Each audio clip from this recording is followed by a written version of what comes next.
গাইবান্ধা সদরের ঐতিহ্যবাহী তুলসীঘাট হাটবার সহ সপ্তাহের প্রতিদিন হাজার হাজার ক্রেতা বিক্রেতার সমাগমে বেচাকেনা হয় হাঁস মুরগি ও কবুতর। নিয়ম অনুযায়ী বিক্রেতাদের কাছ থেকে হাসিল নেয়ার কথা থাকলেও ইজারাদার উল্টো ক্রেতাদের কাছ থেকেও তা আদায় করছেন বলে অভিযোগ ক্রেতা বিক্রেতাদের। শুধু হাসিল আদায় নয়, হাটের সরকারি জায়গা ও শেড দখল করে গড়ে তোলা হয়েছে অবৈধ দোকানঘর ও স্থাপনা। পর্যাপ্ত জায়গা না থাকায় হাঁস মুরগি কবুতর সহ নিত্যপণ্য বিক্রি হচ্ছে রাস্তার দুপাশে।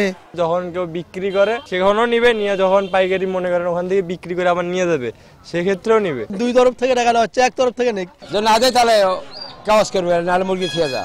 অনিয়ম দূর করতে না পারলে আরো সংকটে পড়বে ঐতিহ্যবাহী এই হাটটি।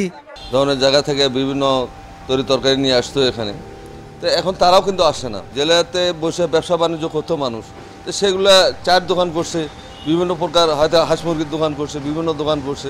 এই জায়গাগুলো যদি না থাকে তখন মনে করেন এই জায়গাগুলো থেকে বিভিন্ন ব্যবসা সুন্দরভাবে করতে পারত। হাসিল তোলার দায়িত্বরতরা দু একটি অনিয়ম করতে পারে বলে স্বীকার করলেও অভিযোগের বিষয়টি সঠিক নয় দাবি হাট ইজারাদারের প্রতিনিধির। ইজারাদার এক পক্ষের টাকা নেই, হয়তো একটা অনিয়ম হইতে পারে, সেটা তো আমরা জানি না। অতিরিক্ত হাসিল আদায় বন্ধ সহ সরকারি জায়গা দখলমুক্ত করার আশ্বাস দেন উপজেলা নির্বাহী কর্মকর্তা। হাসিল নেওয়ার বিষয়ে অভিযোগটা এখনই শুনলাম এবং আমি এ বিষয়ে ব্যবস্থা নিচ্ছি। আর এছাড়া যে হাট বাজারের জায়গার বিষয়টা বললেন, খাস জমিটা তো হাটের যেটুকু আছে সেটা আমরা ভালোভাবে যাচাই বাছাই করে দেখব। ইতিমধ্যে আমি সহকারী কমিশনার ভূমি গাইবান্ধা সদরকে বলেছি, কোনো অভিযোগ পেলে আমরা দ্রুত ব্যবস্থা নিব। হাটটি চলতি বাংলা বছরে 13,96,500 টাকায় এক বছরের জন্য ইজারা দেয় উপজেলা প্রশাসন। বিপ্লব ইসলাম, সময় সংবাদ, গাইবান্ধা।